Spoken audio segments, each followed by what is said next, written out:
Assalamu alaikum warahmatullahi wabarakatuh. Everyone, this is Mr. Middle Path. Inshallah, you guys are all doing good and having a great Ramadan. First start to the Ramadan.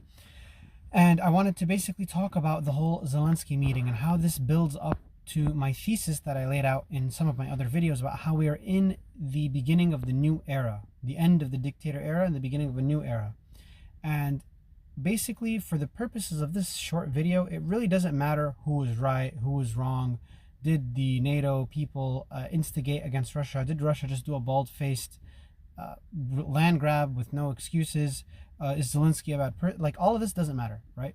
What matters is that America gave a promise to Ukraine to back them all the way, even if that didn't include joining NATO, and that now in front of the entire world, America has, different countries walk back their promises all the time, but the way it was done in this meeting, where they were just kind of, they were just scolding Zelensky like he was a kid, and Zelensky was kind of just, he wasn't taking it on the chin, actually. He was trying to like stand his ground, but still the way they done that and the way that they, I wouldn't say it's humiliating. Yeah, that might be a strong word, but we can say it was humiliating, of course, to do that to someone and to ambush him like that. And so different countries are not going to see that and say, okay, well, we cannot rely on American guarantees. We have to secure our own future. And so it is that many of these Middle Eastern dictators that rely on American guarantees to keep themselves in power will no longer be able to rely on that. They're going to need something else. And so that's what I'm saying. This only further pushes that we are at the end of the dictator era.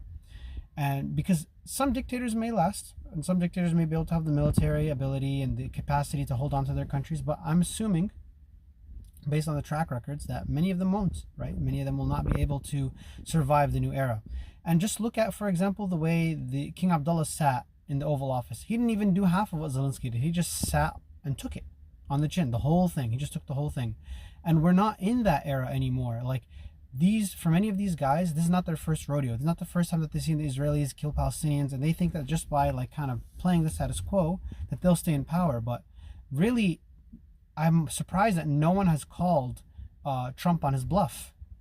Trump doesn't want to go back into the Middle East and get stuck in the Middle East. If one country just said, look, we're serious about going to war with the Israelis, the American government probably would have put the hammer down on Israel, said, stop what you're doing and end this. They've done it before during George Bush the father's time, where he told Israel to stop, and the Israelis did stop. And it's happened. It's not the first time this has happened. This can happen.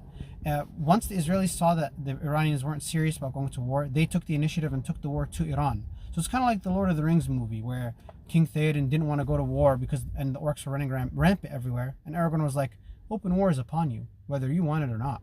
We'll see what happens.